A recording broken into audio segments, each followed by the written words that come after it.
yo. What is up, everybody? This is Kicking with the Crew. I am your boy Leroy. Got my guys Matt and Trev here with me. Hope everybody's having a great weekend so far, man. How you boys doing tonight? Chilling, man. Enjoying the football, enjoying the UFC fights all right now. It's a good week. There Bro, we I go. slept all day. I went to go to the gym, and then I got on base and realized I didn't feel like going to the fucking gym. Yeah. I grabbed food and went home and went back to sleep.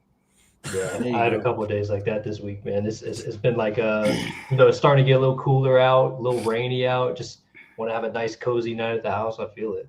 Yeah, bro, it rains here all the time, man. It's been raining here for like 3 fucking weeks. So it's been gloomy and depressing, and I just wanted to sleep. That's what I've heard about Sometimes, Washington. So that, Yeah. that yeah. tracks. Now I got the Devils Sometimes, game on, so Hell yeah. sometimes you need that though, especially when you work out often. You need those days where you just, man, all right, that's it. My body's done for the Yeah, day. Freaking sleep for a good 24 to 36 hours. I yeah, Let your just body swear, rest, sleep. man. I Just let your swear. body get Put my, back put to my it. phone on D&D and just go. Can't There beat you days go, like for that. real. I'm so old, man. I figured out the D and putting your phone on different things too late. So I finally just figured it out and was like, oh snap, I can actually like make sure my phone's not gonna wake me. Dude, I'm an old I man. as y'all know, I just got out the army recently, so like D&D is a new thing for me because I'm like, I don't have to answer the phone anymore. Like someone tries to call me or reach it, I'm not responsible for anybody. I can just chill. Like Yeah, well, it's a even cool even feeling. even if I have my phone on D&D, like my watch still goes off. Yeah. So if it starts vibrating like I'm getting a phone call, then yeah, I gotta look at it. But What's up, first? All right, yeah, one of those. yeah, if I have to answer one of those calls, I'll be pissed. Never fails, Yeah, man. definitely. But it's a good Um, week, dude. 8-2, beat the Falcons last Sunday. Got a bye week this Sunday, so we can kind of relax, enjoy being towards the top of the AFC. So it's good. It's all turning up roses right now. yeah, I was just about to say we got a stress-free week, but I gotta say this season I haven't stressed too much. So, No, no, this is yeah, finally a week where we can just kick back and just watch the league kind of fawn over themselves and for us, kind of got a couple teams that we can watch for and hope they kind of fall down. Too bad the Patriots already won, so they already overtook us back as the 1 seed. But other than that, just a couple other teams that still got some chances to take some losses out there.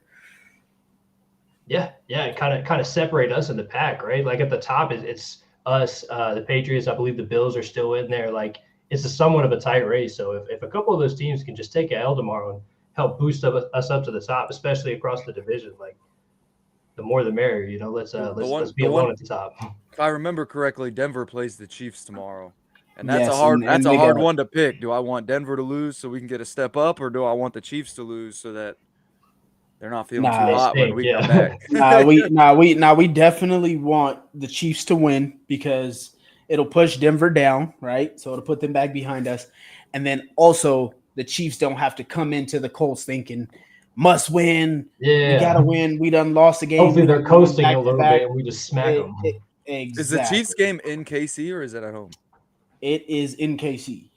Oh yay. Jonathan Taylor's finna go off. That's his second home. Yeah. That should be a good game, man. I'm excited about that one. Yep. So we want to get the win. But let me go ahead and jump into these scores, man. Opening week 11, the Patriots, like I said before, they beat the Jets, overtake the number 1 seed 27-14. The Eagles beat the Packers 10-7. Chargers beat the Steelers 25-10. Rams beat the Niners 42-26. Lions beat the Commanders 44-22. The Seahawks beat the Cardinals 24 or 44-24. Texans beat the Jaguars in a wild game, 36-29.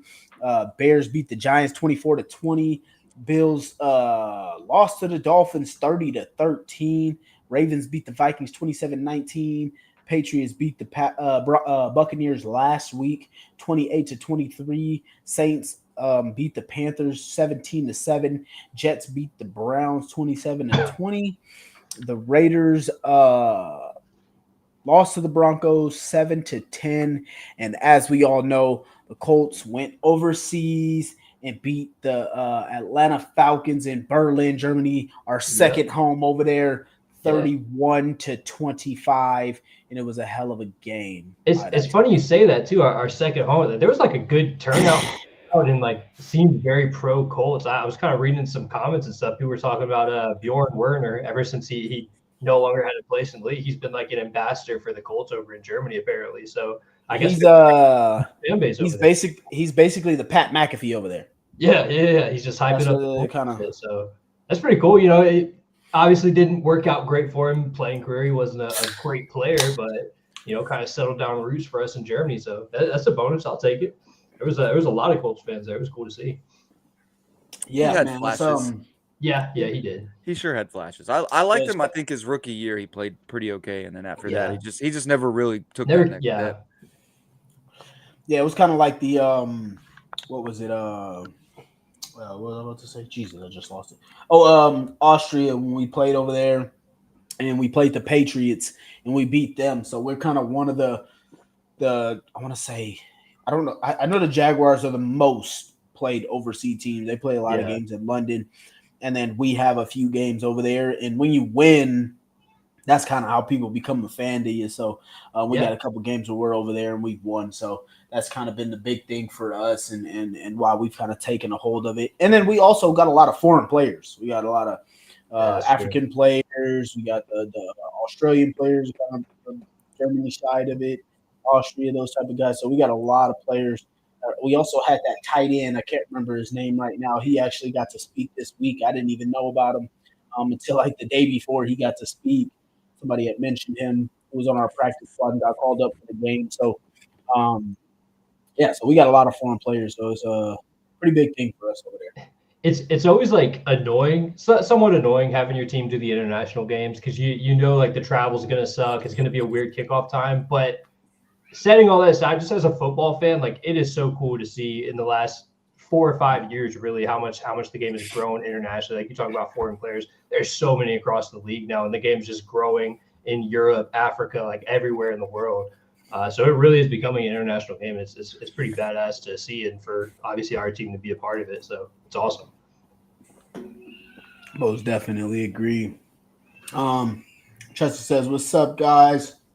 Appreciate you coming in." Got a few commenters in here. Also got a new one on here. Adam, YouTuber. Appreciate you. Never seen that name before. Appreciate you coming over. So start things off. Obviously got into the game a little bit. We'll jump into these comments here, guys, in a minute.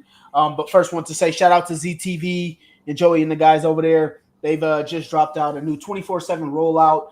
So basically after the show, so tomorrow starting Monday, if you guys follow any other shows on ZTV online, you can see the ticker down at the bottom there. You can go ahead and watch all of the shows that have played on their files over the last 24 hours, and they will play back on Monday. So if you guys missed the show tonight, if you're watching this anywhere else, if you're following us, or if you've seen any links or anything, the show will be airing back out tomorrow.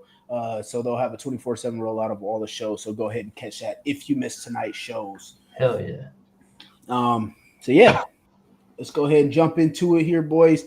Nathan is saying here, hello, gentlemen. Got a question. Is the turnovers caused Daniel Jones is not protecting the football with two hands, or is he holding on to the ball too long, or is it the offensive line?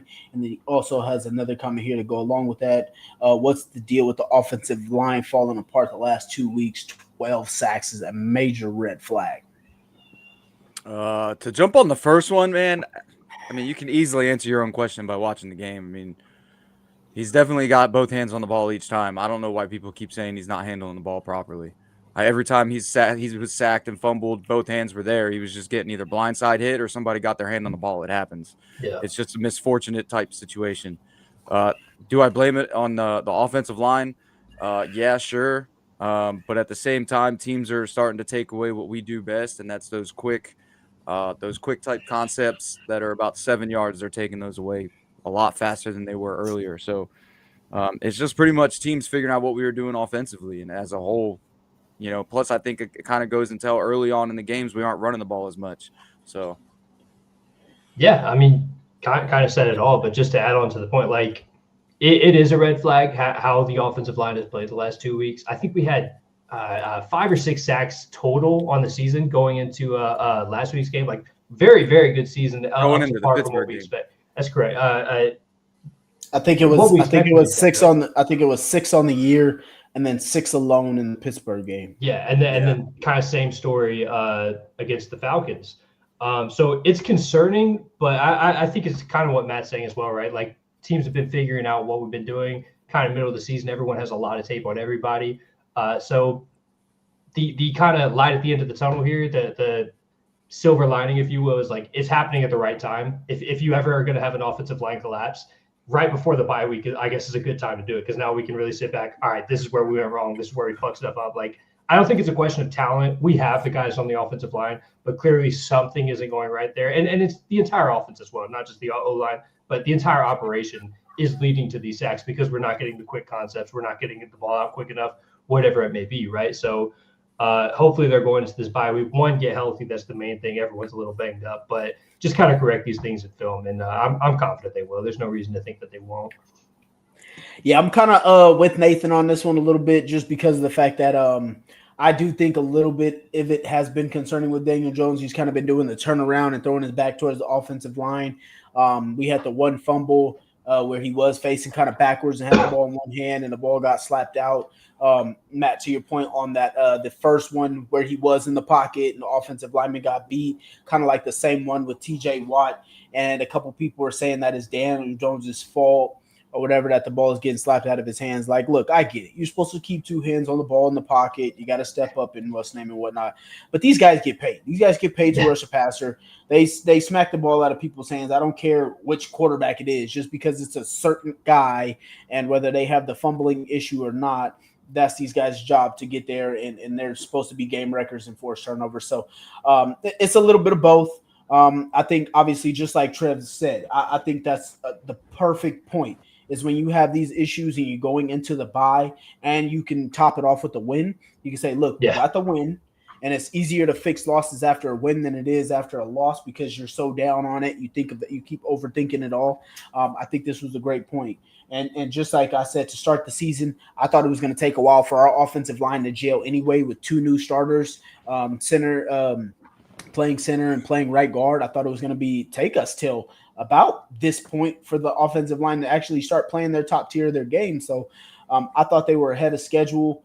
Obviously, I spoke last week as well about the type of edge rushers that can give us trouble. And this was another one of those defensive lines that can give us those type of troubles with the strip sacks and give our right tackles some trouble. Bernard Ryman actually played very well, so he wasn't part of the problem this week. Last week was more of it for him versus the Steelers. So I think it'll come back together. I think this was a perfect week because the guys have been going straight since July. Yeah. All the way 10 games through a season with no break. So I think this was the perfect time for a bye week, and I think it'll come together. So I wouldn't say panic too much on it, but perfect timing for it all. And by the way, I'm glad you say that too, like going all the way since July, because sometimes you see this with first-year starters and rookies. Like obviously the guys on the O-line aren't rookies, but first-year starters, they'll hit like that rookie wall, right? Like somewhere mid to the end of the season where it's just like, they've never played this many games in a row for this long, go. So sometimes you do hit kind of a wall, man. That's why I just can't emphasize enough that the bye week is in the perfect place. So it is concerning, yes, the last 2 games, but I don't think we're going to see much more of that, man. I think they'll get it right, and we'll continue to roll like we did the first 8-9 weeks of the season.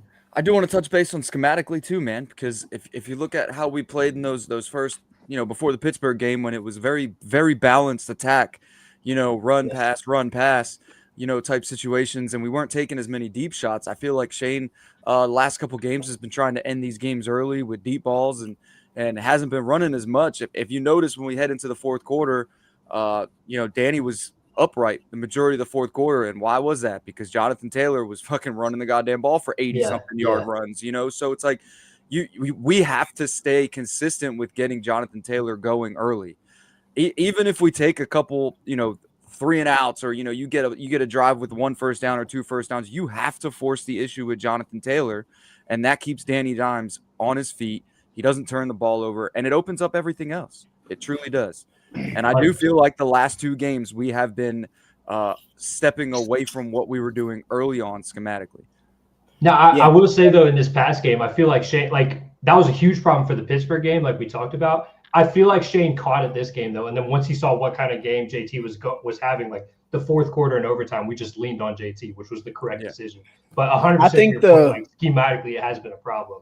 But I think the most I think the most underrated part of that game is where the defense made the Atlanta Falcons punt, and when we were down 17-16, because I thought Shane was about to get into his pass happy mode, and he was able to run the ball because it was only a 1-point game.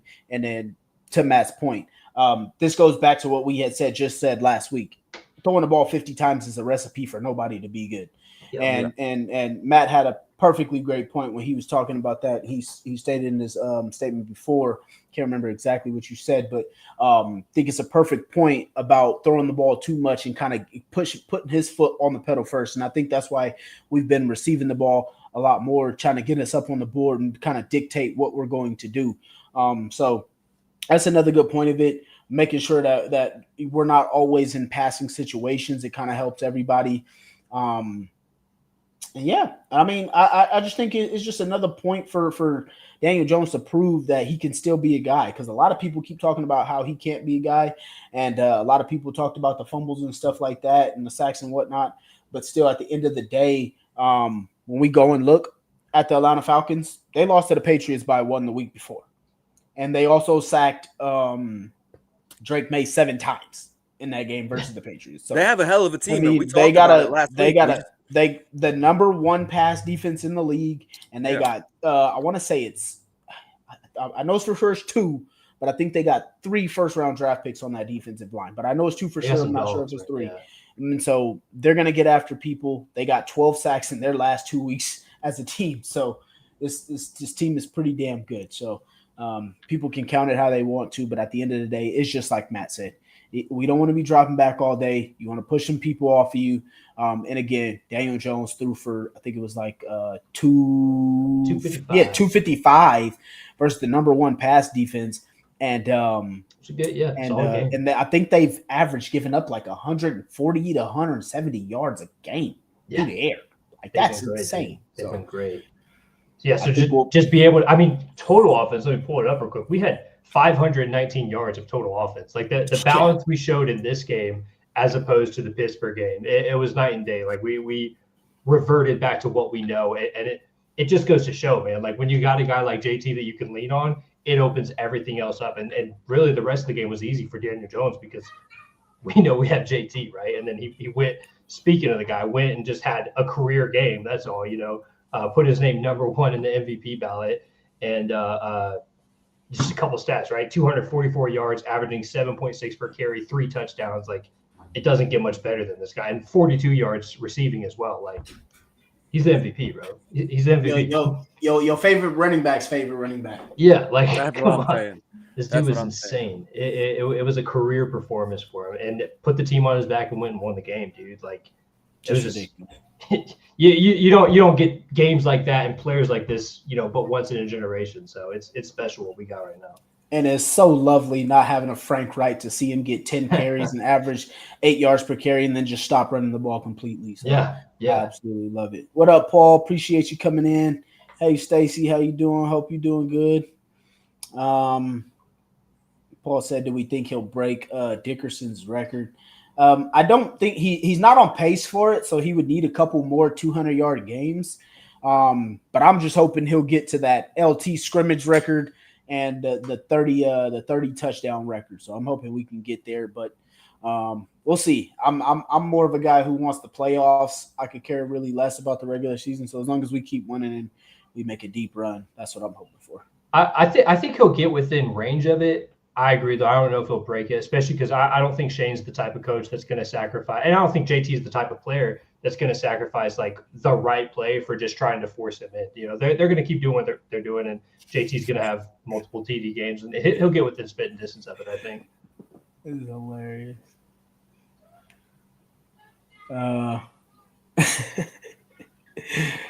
What's up, Chester? She says, hear me out, guys. I know we ain't going to get him. We have woman owners. This guy was suspended for 10 games and then cut. He was doing extra shit at the parlors, and he's a good kicker. We ain't gonna get him. Do y'all think we should look into it? She didn't say the name, but she's talking about Deshaun Justin Watson? Tucker. Did he become a kicker? Nah, Justin Tucker. No, His Justin cousin. Tucker. He was on some Deshaun Watson stuff, but she I'm talking good, about man. I'm good. Keep going. Nah, Tressa, we kind of had this conversation. I don't think Ballard would go after him for one, just because of the situation. But he did look into Deshaun Watson as well. And then if you look at his trend over the last like 2 seasons or so, he has not been very good. So he also wasn't playing that well. Like he wasn't kicking that well. People always call him the GOAT. He's not too. You know. Yeah, I think he was at like 60% or 70% over the last 2 seasons. So I don't think that's an option for us. I'm also not gonna necessarily panic over a kicker. I mean, we have an offense that has a good scheme that we've shown it in early games. We couldn't kick a field goal against the Raiders. We had to go for it every single time. And if you look at our percentage going forward on 4th down, I'm taking Shane to go for it on 4th down. Good, yeah, the majority of the time than I would to kick that field goal. The way I would look at it is like, if there's someone available that you can bring in that you think is going to do a better job than Badgley, sure. I mean, Michael Badgley obviously is not like ideal. We had a guy in Spencer Schrader and just, rotten luck there. So it's not a huge concern necessarily, but I mean, yeah, if someone's just out there that's available, I don't know who that would be. But if you can get a guy that's better than Badgley, I'm not going to say no to it, but I don't know. I'm like the opposite of Matt here. I would definitely panic over a kicker, but I would not in this case, because to me, when you're the kicker, you got one job. That's all I want you to do is make those goddamn kicks. Don't piss me off. Just make the kicks. But he made the kick to send us into overtime. So he's forgiven in my eyes. And I'm not the guy who's going to panic over 50-yarders. I think, yes, there's a lot of kickers making 50-yarders these days, but I'm not. I think a 50-yard field goal is a tough kick. I'm not going to panic over it. But as long as he's making 49 and under, we're cool. We're cool. I mean, a year or so ago, I would have panicked. This year, I'm not necessarily panicking. That's just because our offense can move the ball. Yeah, I think too. Yeah, I just want Spencer Schrader back, man. I kind of forgot what I was going to say about that, but yeah, because I mean, a couple years ago we had leg, so we're not getting him back till next year. A couple years ago we had the issue with the kickers, but we also weren't moving the ball very well. It felt like we needed every point. Yeah, we had to fight for every yard, and this season I don't really feel like we're fighting for every yard as much as we have in the past. So if it's 4th and 3. Go for it. I don't care. Just go for it. Yeah. And we haven't lost when we scored over 30, and I think we scored over 38 times. So keep that going and we'll be fine. I just remember the point I was going to make too. I think sometimes teams can panic about, like, I know he had a bad miss, but like you said, he went and made the one to send us to overtime. I think sometimes teams panic too quick about kickers and cut a guy or bring a new guy in, start the competition, whatever, over a missed kick or two. Sometimes just let a guy get right. Like I'm hoping that's the case with Badgley. He's been kind of an up and down kicker through his career, but sometimes you just got to reassure him and just be like, hey, we got you. Go get the next one. You're good. If you panic too early, you bring in the next guy, he might do the same thing, and then you just get in the never-ending cycle like we were a couple years ago of just dog shit kicker after dog shit kicker. So sometimes it's better to just let him get right. Yep, you're absolutely right. And I think Shane's a big proponent of that. I think Shane has had a really good gut feeling about when somebody isn't doing something that they should or as well as they should. And he'll usually say, I got a lot of faith in this guy. And we'll either say him stay on the team or they'll get cut the next week or something or won't play or something like that. So I think Shane has a really good feel for it. So I wouldn't say I'm worried unless we, started working out kickers or we cut them or something. I'm not that worried about it. I'm with Matt on that portion of it. And like I said, he made the kick to send us in overtime, so he's made up for it. I'm all right with him. And then we had this one in here as well. Anthony Almanzar, appreciate you coming in. Never seen that name before, so appreciate you. Welcome. He said, "You know what happened with DeForest Buckner and if he'll be back in the 4 weeks period." So not exactly sure when it happened, but I believe it was on the play where he got double teamed. He was one-on-one with I believe it was the right guard for the Pittsburgh Steelers, and then the center came and kind of blindside hit him. It was a legal play though. I think that was the play where his neck hurt. He finished out the game, came back in that following Tuesday, and he was having irritation with it. It kind of snuck up on him. They put him on IR. So as for the 4-week period, it originally was stated as no, but he turned to stem cell research. I believe he did last year as well. It's called Origin Stem Cell Research Center. And the way he posted it out on his IG sounds like he'll be recovering sooner rather than later. So originally when it happened, thought he might miss the rest of the regular season. But the way he posted it out, we could get him back at maybe the end of the 4-week period. We may miss him for, a 5th game and whatnot, but the IR or the bye week does not count towards IR. Mm-hmm. So 4 total games. Yeah. Back. We're just not totally sure just yet, but we know he's not going to miss the full regular season. That's all we do know. Yeah, right now, and like from what he and his team have kind of been putting out, it seems positive. Like the surgery went well and everything. I don't know how serious it was, or if it was just kind of a minor surgery. I don't know.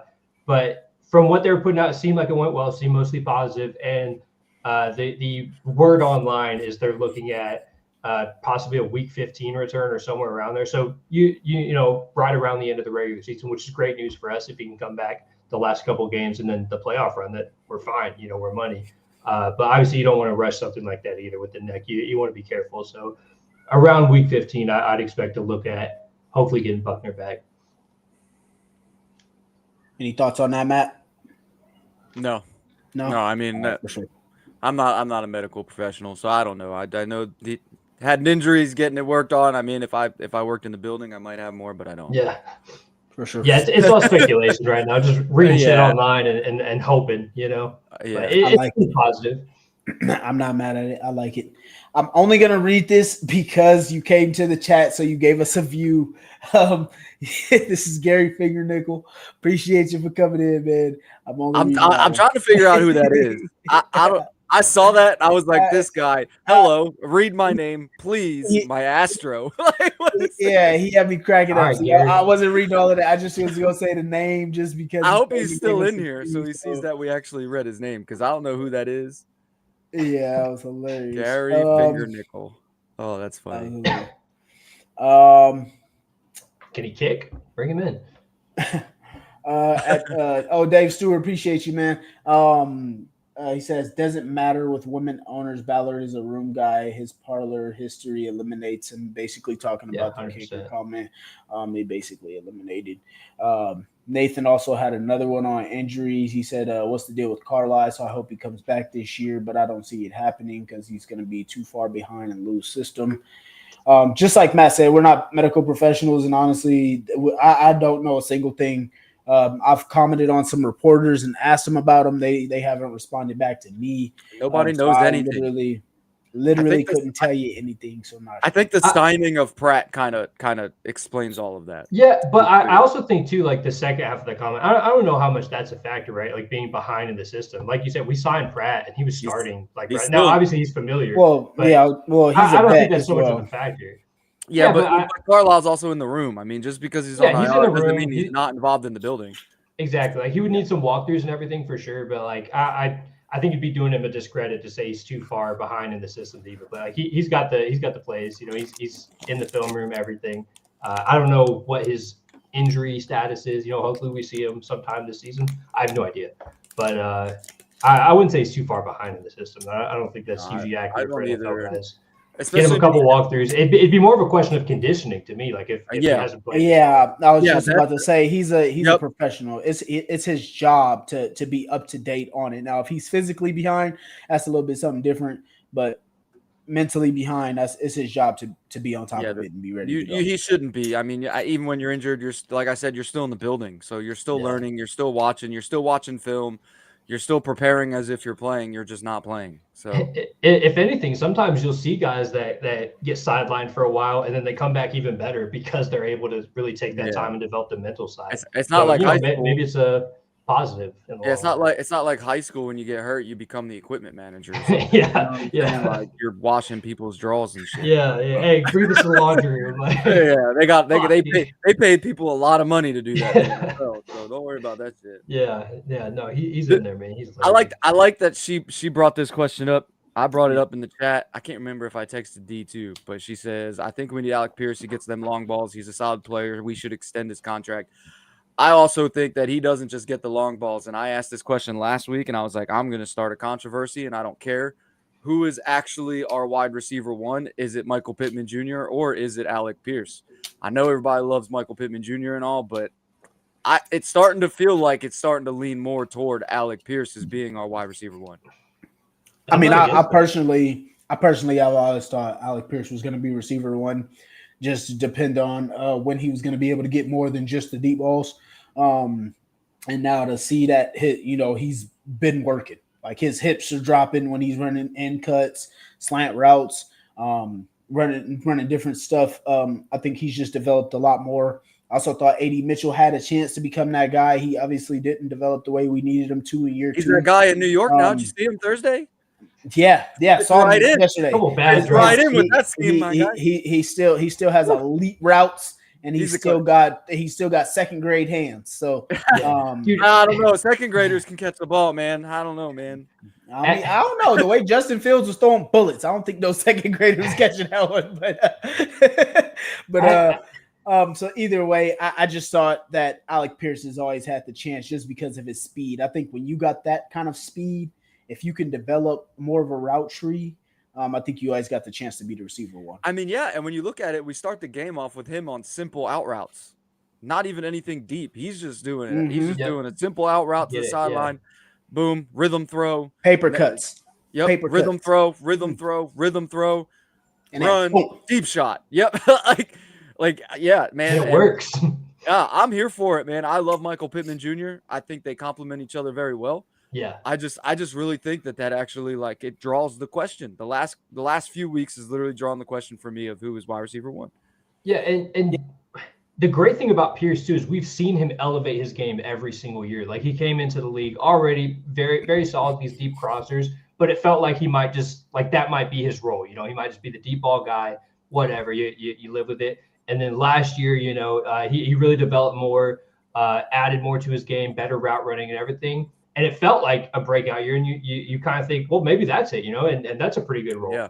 He's elevated even more this year to where he looks like he could be elite, dude. Like he could elite, be the next Cooper Kupp, whatever. Like his route running is getting better and better. He's the fastest guy in the freaking league, it seems sometimes. I don't want to underplay his touchdown last week either. Like that is a play that most wide receivers won't make. He was covered fully by two defenders, and that man just jumps up, grabs it like it was nothing. Like my bread, So to answer the question about should we extend his contract, that's not even a question at this point. I'm paying him. The question is, are you paying him what you pay guys like Jamar and Justin Jefferson? I don't think he's far behind it. If he continues this, he's not far behind it. No, hell no. That cannot be the question. If we get cash strapped like that, is the question. No, hell no. It got to be. Are we paying him like guys like Nico Collins? That got to be the. You put him up in that upper echelon with Jamar Chase and those guys? Nah, hell no. No, I'm not saying that's what we're going to pay him. I'm saying the question, it's closer to that question than it is of whether or not we're going to extend him. It's really the question of how much are we going to pay him. Okay. I'm not saying we're paying him Jamar money. Okay. No, I know. It's just the name that you said. Whoa. We don't even have that money anymore. But he's going to get paid, and he's going to get well paid. For sure. Definitely around that. At first I was thinking around 17 or 18. Now it's looking more at that 20 to 23 range. So big time. Zach already in the comments saying he ain't paying. I know. I was like, when I first seen it, but he was joking at first. He said, I still ain't paying that, man. Obviously, Zach doesn't want to pay anybody. Indy gotta pay AP. He's definitely shown me that he can contribute. He's improved on route running by leaps and bounds. He's the best route runner on the team. Zach is only doing this to troll. He's only trolling. Yeah. He even said it. He does it on purpose. He wants to get the comments going. He's ready to pay AP. I don't care what he says. Yeah. Nah, he did. Yeah. Nah, he said Indy got to. He said he was joking at first. Oh yeah. But Josh Downs still the best route runner on the team. But AP is definitely improved, and the thing is I want to keep these skill position players together as long as possible because their success is literally balanced off of each other. No, I think that kind of came to fruition once we traded AD because we all thought he was supposed to be a guy that could step up and kind of maybe replace somebody. But the fact that you trade him away, definitely let you know that this receiving core has to stay together, and then you probably draft a young rookie to come in and start stepping up and taking some snaps. Speaking of AD, I just wanted to make a comment on this real quick that he feels bad for AD. I don't feel bad if you drop passes. That's your fucking fault. Go to work, my guy. I'm just saying. It's funny. I'm also over it because everybody's, talking about AD. Like, I hope he does good in New York. I hope this, that. I don't give a shit, dude. You leave the Colts, whether you're traded, you get cut. Well, I don't care about you no more. I don't have like ill will towards him, but but I really don't care if you succeed or not. The funny thing about this is I texted Matt the same thing, Trev. I texted Matt that exact same thing, and then after what did I say? He said, "I don't fucking feel bad." But I was just like, at the first drop, I was like, God, I want this kid. I want him to see some bad ones. And then after the second one, I was just like, okay, dude. I'm over it. I'm gonna read this real quick. This was our chat. There's nothing secretive. All right, we don't send each other nudes or nothing. All right. He said, felt bad for AD, but this is atrocious. He got 3 jobs. I said, I don't feel bad at all. I like the way we are releasing people who are holding us back. He said, I did originally, but now it's pretty embarrassing. Motherfucker said we got fleeced. I was like, right? He said, shit crazy. Hope bro figure it out, though. Fuck the Jets. I said, he belongs over there. He said that's cold. It's accurate, though, man. I keep seeing it on Twitter, too, and it's like everybody's like, all this love for AD. What had AD done for us besides the preseason and training camp? Absolutely nothing. So I don't care. It's like it's the whole potential of it all. It's just like like if we all fall in love with this potential, or at least some of us do, most of us do. It's just like the whole AR thing, or the Jelani thing, or the Juju thing, or Jelani hurt. Jelani hurt. It's like but that's what, I was just about to say that. It's all 3 the same for those 3 guys. They kept getting hurt. AD's excuse was, he just couldn't stop fucking up. Like it's like to me, Jelani was successful in the regular season though, and he got hurt. AD hasn't had a regular season success story at all. This man is failures. This is why I don't watch preseason, because fans get so obsessed with these guys that they perform in preseason when they're getting thrown the ball by like Chad Kelly or some shit. Guys, and you're all you know what I'm saying? And it's like AD, no hate. Nothing. I don't hate you. I just don't care about you, man. No, you were on the team and now you're not. Best of luck. Yeah, it is what it is. The NFL. I don't care if you succeed or not in New York. I don't. But the moment you become a thorn in my side and you become good and we got to play you and you torch us, then I fucking hate you. But right now, no, I really don't care about you.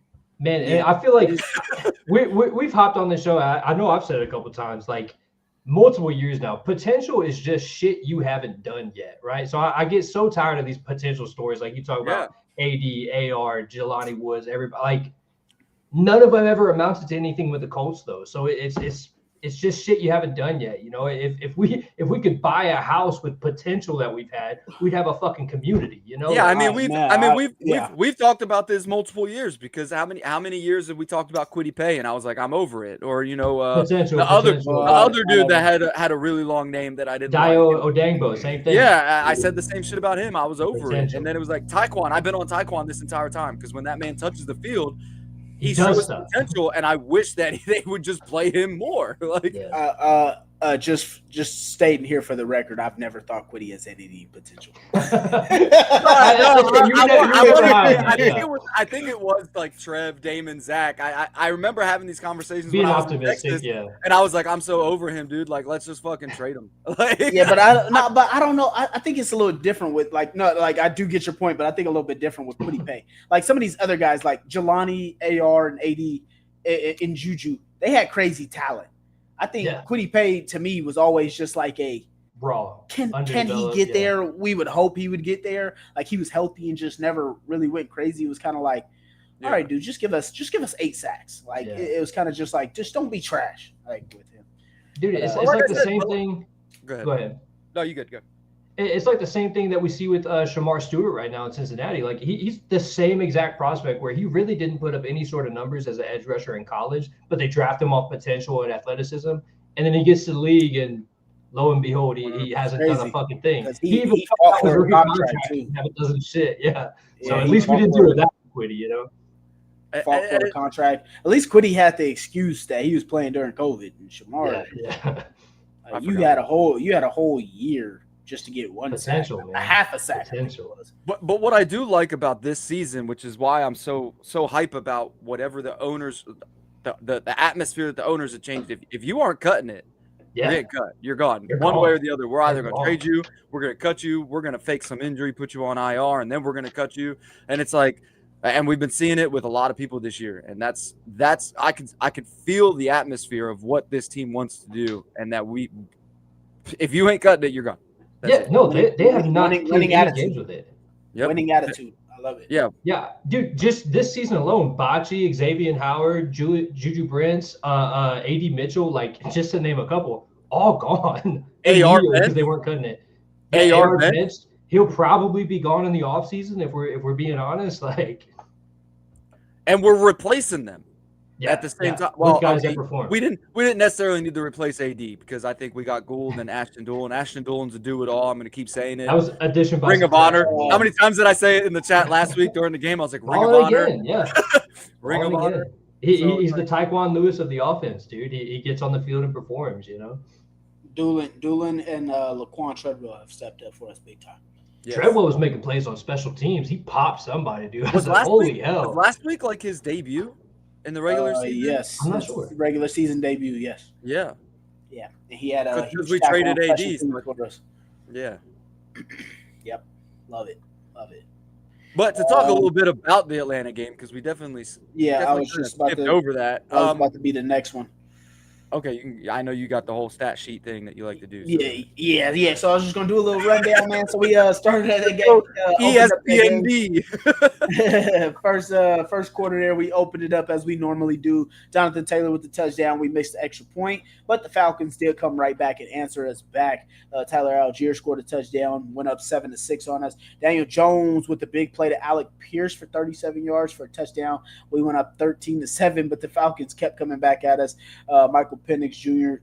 I think it is Jr. Michael Penix hit Drake London for a touchdown. The Falcons went up 14-13, and then they also got another field goal after the third quarter, which started out kind of slow for us and went 17-13, and we came back down, made it 16-17. And then from there on, it was just the Jonathan Taylor show, man. He went crazy from that point on, had an 83-yard touchdown. He had a pretty good day for the most part all over, but went for the 83-yard touchdown, kind of broke it open. Then the Falcons answered us back, but we managed to keep it close. Daniel Jones has some huge plays. And this as well, at one point, they got the touchdown, then they had the 2-point conversion to top us 25-22, and we drove back down.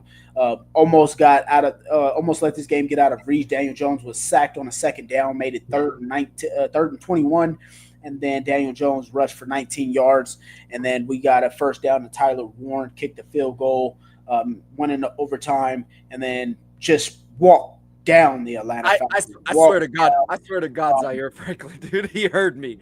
I was talking so much shit in that fourth quarter. Yeah. Oh, man. Hey, it's hilarious that you said that because he literally, Matt texted me and was like, this shit cannot go on any fucking longer. This dude needs to be off the fucking team. Dude, literally, I was posting that shit on Facebook, dude. It was like right at halftime after it. And then Zaire Franklin, he must have been in me and Matt's text messages. From that point on, like even people were posting on Twitter and said, 44 is playing like a madman. He literally I kept seeing everyone on Twitter like hyping up Zaire throughout the game, and I'm like, I don't know if we're watching the same game. This man's been trashed the entire game. Dude, and then just in overtime, he was single-handedly the defense in overtime. And I was like, I'm not. He heard me something. I'm not on the Zaire train. I still think dude is not that good. I think he came in clutch and in his leadership position. Because I even said to D when the overtime came up, I was like, he's about to fuck up this coin toss, and the referees fucked it up. But still, like it happened. But like, I don't know, man. Something's got to happen with Zaire. If he played like he played in overtime all goddamn game, teams will not perform as well as they did. Yeah, that's kind of what pissed me off because I'm like, we know you're capable of that level now. Like you just showed us a new level. Yeah, you gotta do that every week, bro. Like the dude was timing blitzes perfectly in overtime. Dude. That third down stop that he had. Yes, on Tyler Algier, I believe it was. Oh my goodness, 2-yard Yeah. loss. Oh, it looked like a lion attacking a gazelle. That's what I'm saying. The defense in general, like throughout the entire game, it was kind of like a weird up and down game because obviously, like we let them move the ball too much, but then on the flip side, they went 0 for 8 on third down. So there's a lot of good mixed with a lot of bad. Like it was just kind of a weird game. But when they needed to, as we said, like at the clutch time, Zaire stepped up, defense stepped up and shut up. I wouldn't say that. I want to make just because I thought it was chunk plays that they would get. Yeah, that's what I'm saying. Like, I want to make a point that I think that a lot of us are not going to bring up, and a lot of people don't want to admit to. If we played any other quarterback, I think we may have lost that game. Because if you guys were seeing the way he was throwing the ball in the fourth quarter. Not that last series that they went up 25-22, but the series before that and the series before that, the way he was throwing the ball, and then in overtime, his throws were trash, straight doo-doo. Like he looked like me throwing left-handed. Like it just did not look like a professional football quarterback. Crazy. That's crazy as hell because he left-handed. So he was throwing right-handed then, because but you guys saw the throws, right? Like it was in the dirt. There was a couple bad receivers. What I was like, saying he could not handle the pressure of being in overtime. He just couldn't handle it. See, so what I was going to say was because I think that's partially a good point. Tressa, Zach is in the comments. He's the cheeseburger daddy. He's at work. Yeah. He's at work. He had to work this week so he can get off Thanksgiving. I don't know if Facebook can see the YouTube comments, but we have them here. They can see everything. Be able to see. Yeah, they see everything we can see. That's a good point by you. But I think I also wanted to stress the fact that because I don't want people to underplay it. A lot of people will sit there and say that Michael Penix was garbage, and I stated to you guys last week when he doesn't complete 60% of his passes, the Falcons don't win. Yeah. So I just wanted to state that partially it was some of that he didn't have some good throws, but it was the defense that we were able to play. The man-to-man defense that we were able to play when we can tighten it up and the way that we covered. There's a lot of clips. I wish I could share clips that from some of these guys that mock up some of these plays and stuff and how we play defense. Some of these plays were really confusing him, and he's a young quarterback. So I think anytime we face a young quarterback and stuff, it's going to be a game that makes it difficult. And so, Matt, to your point of if it was a different quarterback, I think if it was a different system, if we look back, if we would have had Gus Bradley as our defensive coordinator, I think Michael Penix Jr. would have diced us up, even with these exact same players. So I think this just goes back to the fact that we could play man defense. We can mix it up. We can have some zone blitzes. We can throw different schemes in there. And Lou is just a madman at what he throws at people. So I think the younger quarterbacks just struggle a lot with it. And so there were a lot of few plays where Penix wanted to throw the ball and he just couldn't, because of the defense that we were playing, and he had to reload it or try and get out of pressures and stuff. Like JTT almost had a sack on him. Michael Penix Jr. was able to get away and then throw the ball away and prevent a sack. So I don't want to say that he was absolutely trash, but he did not have some points where he was playing good. But I truly think our defense is just playing at a really another level with Lou Anarumo as the defensive coordinator, what we can throw. I'm not trying to take anything away from our defense, because I definitely said last week on the show that I thought this game was going to be closer. I think my prediction was like 27-24, and that was the closest margin of victory that I had even predicted this entire season. And it was just because I have seen a lot of Atlanta. I don't know why, but they were like an attractive team to watch. So like if the Colts weren't playing, I was putting on Atlanta. I like the NFC West. I like to watch them. I think they play aggressive. You know what I mean? Like Seattle, shit like that. So I just the NFC South. My bad. South. My bad. NFC South. So it was just like I had a feeling that game was going to be ugly. And it was completely ugly. But y'all heard me saying all last week, overseas games, I fucking hate them. Yeah. I just think there were some throws, and I mean even if he would have made those throws, they weren't going to really do much anyway. But his throws were in the dirt. That's all I was trying to say. Yeah. And I want to talk about this coverage too, because y'all brought up the coverage, dude. That one 2-point conversion they got with Drake London. Sauce gets tangled up in it, and then that screenshot gets shared everywhere. Oh, they gave up 2 first-round picks for this guy.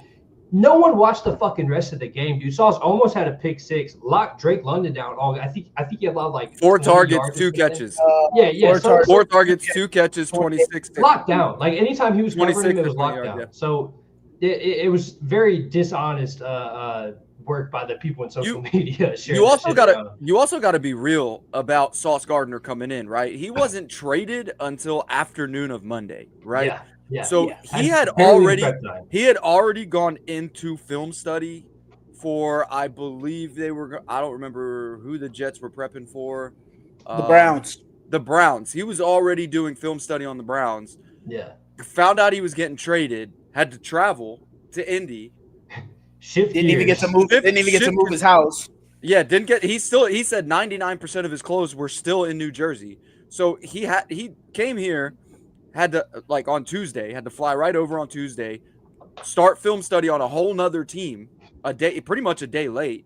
By the way, he's got to fly to Germany. Travel to Germany. Yeah. You know what I'm saying? So it's like give the guy some credit. He played really well, learning a new system, having to film study 2 different teams, travel across the goddamn world, and he locked down London. So I mean, you know what? I'll give some credit to Jets fans too, because I've read through a lot of these comments, and a lot of Jets fans were saying the same thing of like they're so used to see. Well, just hold on, because they're talking about like Sauce will make one mistake or one guy will make one play on him, and that'll get shared everywhere. But everyone disregards the lockdown he does 99% of the rest of the game, right? So and then he has the highest lockdown percentage. Yeah, so he was locking guys up, but of course the 2-point conversion, which credit, they got it. You know, Drake London got the better of him on that play. It happens. Yeah. It's the NFL.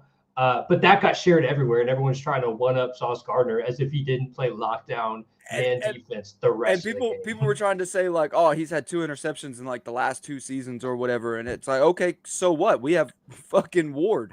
Yeah, Ward is an interception machine. Cam Bynum forcing turnovers. Kenny Moore forcing turnovers. We didn't bring Sauce Gardner over here to create turnovers or to get interceptions. We brought him over here to lock down corners. Yeah, exactly. Or lock down receivers. That's his job.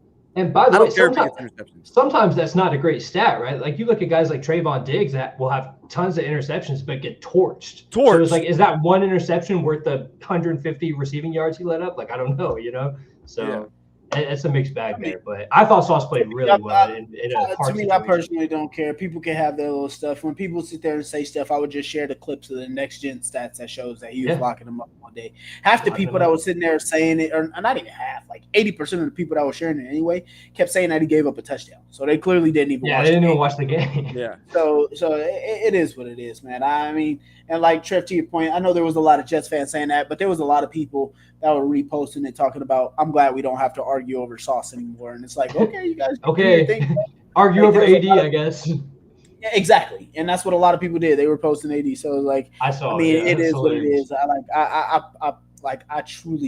I am so over other fans, fan bases, the schedule, your NFL ranked wins, lockdown draft picks, whatever the argument is, dude. I do not care. Guess what? You're gonna keep moving that. You're gonna keep moving that that goalpost from 10 all the way to the other end zone. You're gonna keep on moving it. So anything to not give us credit. Yeah, 100%. I do not care. Never fails, bro. But yeah, we got a few comments coming up here. Tress is asking about our record, and do we think that we will split with the Jaguars and Texans, sweep one of them, or sweep both of them? I think we sweep the Texans. I'm not even gonna do it. I don't know, man. Their offenses. I don't think. Listen. What's promising is they'll have C.J. Stroud back, and they don't play very well with C.J. Stroud under center. Offensively, they play better with Davis Mills. By the time we play them, we're going to play C.J. Stroud, and I feel a little bit more comfortable. We've also played pretty well against C.J. Stroud defensively in the past with Gus Bradley. The only issues we've had against the Texans is their 3rd and longs that we always put them in. We put them in 3rd and 17, 3rd and 20, damn near on the regular, and they would get those first downs. But we were also playing in a Gus Bradley system, and our secondary is 10 times what it was a season or two ago when those situations were coming. Jaguars, I definitely think we split. I'm still not ready to say we win in Jacksonville. I never will. Yeah. No, I won't until we do it. Yeah. And then I'll still never do it. Yeah, I do think we beat Kansas City. I think we're one team that's built to beat Kansas City. We're gonna run the ball, and I think our secondary plays really well against teams that are built like them. And I think Seattle is probably the only team that really worries me. Seattle's tough for sure. 49ers too, because I don't know that they're such a hit or miss team too. They're like another Atlanta. They might play really well one day, and then the next week they play subpar, and it's just I don't even know who's their starting quarterback because it's someone different every damn week. Mac Jones right now. I thought Purdy got hurt again. Purdy's going to be a starter. Now? He's back this week. Yeah, he's so it's so wishy-washy with whatever they're doing. They have such a good team though; it almost hasn't mattered. Like Mac Jones played really well over there. Yeah, until they ran into the Rams last week. The Rams finally did what they were supposed to do. Yeah, well, you got CMC, and then maybe. I think it's tough too with teams like that you just don't see very often. Like even year to year, we don't see them very often. So it's like you don't have a great feel of how you're going to play against them. Yeah, so that'll be an interesting game. I agree with everything you said though, Matt. The only thing I don't like talking about the divisional games, and I feel like we're going to split them, and I don't like that we end the season against the Texans in Houston. I don't like that spot at all. That's why I'm like, I'm worried we're going to drop one there and then go into the playoffs, whatever. I don't like the spot of it. I feel like we're going to split both, but we'll see. I personally there's only two teams that I'm worried about left on the schedule. Obviously, the game down in Duval, I don't even like. It's schedule loss, yeah. It's the L on the schedule for me. Again, like Matt said, it's like 15 years, bro. It's like I'm not scared about it. I'm not worried about it. I just know that we're not going to win it. It's only been 11 years. It's been 11 years. Really? So okay. that game, I truly don't care. The other game, we typically win in Indy. Yep. So it's not like the biggest thing for me. I think we split there. But the Texans' defensive line, it just worries me, dude. I think the way that they match up defensively versus us offensively, I just hate it. I don't like it. I wouldn't say I'm scared, but I just do not like it. It kind of reminds me of the Pittsburgh defensive line. I told you guys about the defensive ends that we face that give our tackles trouble. Houston's defensive line is one of those defensive lines, and so that's a game that I can agree there. I don't think that I'm going to like it too much. I know we got Steichen and the way he dices them up. The way that we typically stayed in those games when we had AR was explosives. We were very explosives in the games that we played Houston, which is what kept us in it a lot of the times. I'm hoping Daniel Jones, this was the original point that Matt had got to earlier that I missed earlier, is that some teams had caught up to us a little bit. It was just the first read thing.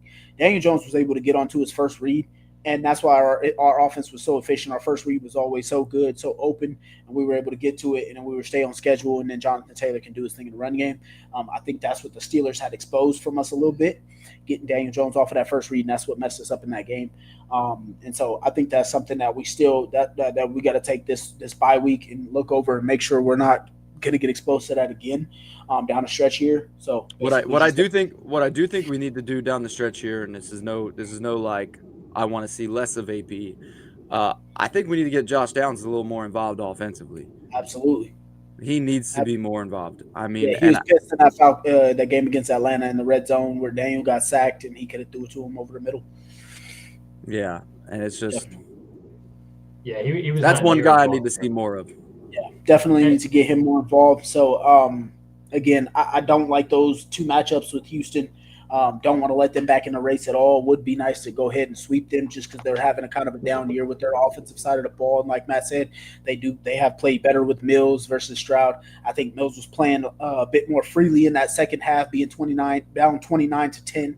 And he was able to just open things up and play. They started getting Nico Collins involved, so it would be nice to take advantage of that. But that defense, I've said it since the offseason. I don't think player for player, I don't think there's a defensive unit better than Houston. Player for player, I just do not. I like that. I don't like those two matchups, like I said. And then the Seattle game. I think Seattle, to me personally, in my opinion, I think Seattle is the best team in the NFL. When you look at offensively and defensively together units, I think they're the best team in the NFL on both sides. Don't forget their special teams. That shit's nasty too. Yeah, so I think Seattle's the best team in the league, so that'll be a great matchup for us. Kind of another bar, like when we played the Los Angeles Rams. I was going to go to that game. because it's here in Seattle, and I decided not to just because I don't want to be that stressed out with a group of Seattle people around me. Yeah. And that's about a 45-minute drive. Now I got to pay $50 to park, and it's like a $400 ticket, and I'm like, do I want to be that stressed out around Seattle fans? Probably Just not. be stressed at my house. Yeah. Yeah, let me be stressed at home, you know? Yep. Shit. So those are the two that are issues for me. Personally, I'm not worried about KC. I think we match up really well with them. We also got Lou Anarumo, who's given Patrick Mahomes some of his most issues for the most part with the Bengals, even when he's had some undermanned defenses. And then for the 49ers, I'm also not worried about them. Last time we played them, it was in a monsoon with Carson Wentz, and that was the turnover game between Jimmy Garoppolo. So I'm not worried about them as well. So personally, Tressa, I got us finishing out at 12-5. The only thing that worries me about San Fran, and it's not necessarily defense because they've got so many injuries defensively. The only thing that worries me about them is we haven't seen a running back like CMC yet. Well, that's also if he makes it to that game. He gets hurt a lot.